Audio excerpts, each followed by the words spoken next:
somebody is boasting to you in the office, you will say, oh, I'm from Jebu Odeo, I'm from Museo. Are you not flesh?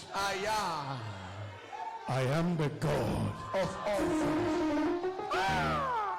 If there is any flesh you didn't make, then I will be afraid of you. If there is any flesh you are carrying that God did not originate, then I can be afraid. But the last time I checked, whether Teresia, Celestia, the fish, the human, I am the God of all flesh. Jesus. I am tired of slow motion. Carry me.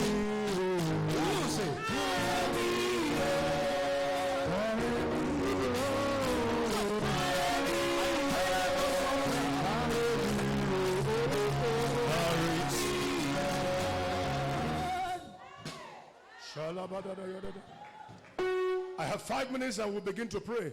Let me show you some things that the devil did against Job's flesh. And let's see how God retaliated.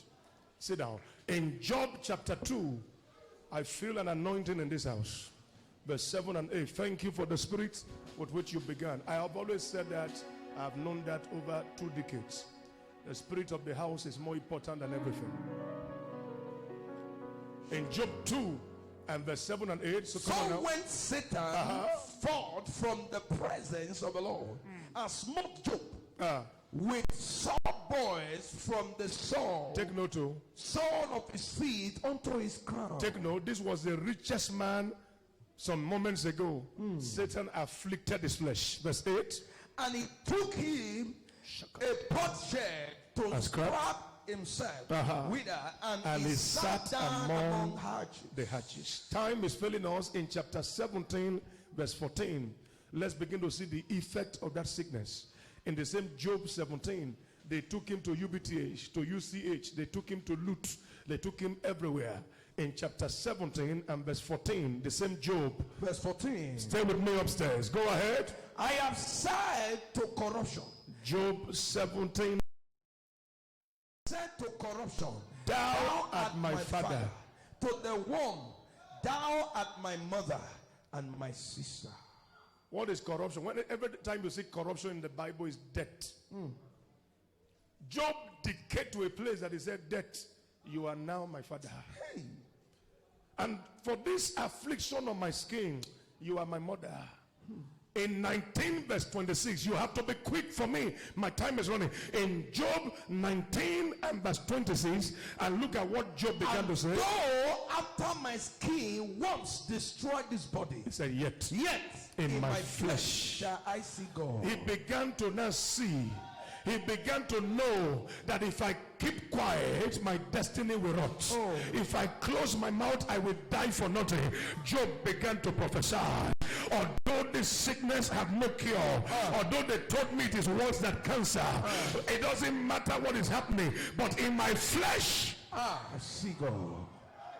Kill and know. He began prophesying. At one time his faith will come up. At another time, let's see chapter 30 and verse 18 and 19. Thank you, Spirit of God. Chapter 30 verse 18. By the great force of my disease, take note, is my garment changed. Did you hear that? The moment the skin began to depreciate and scatter, even his clothes began to rot. It binded me about as the collar of my coat. If you have NIV here, let's see. If you have NIV there, let's see. In his great power, God becomes like clothing to me. He binds me like the neck of my garment. The next verse. Verse 19. That's right. He had cast me into the man, and I am become like dust and ashes. Job began to complain. Why is my case like this? Why is nothing changing? Why is everything around me? Is there anybody who is under the sound of my voice? And it looks as if the more you want to make effort to move, the more things go bad. One counsel for you, don't complain. Turn that complaint into a prayer. Yes, sir. Because in chapter 38, I saw that God became vexed with Job. And look at what changed everything. Let me see verse 4 to 7. Job 38. Verse 4. Where was thou? So Job, if you read from verse 1, my time will not permit, Job began to complain. Look at what is happening to me. And God shouted on him and said, quiet! Where were you when I laid the foundation of the head? Declare if thou hast any student of the Bible here, yes, we are going back to the God of all.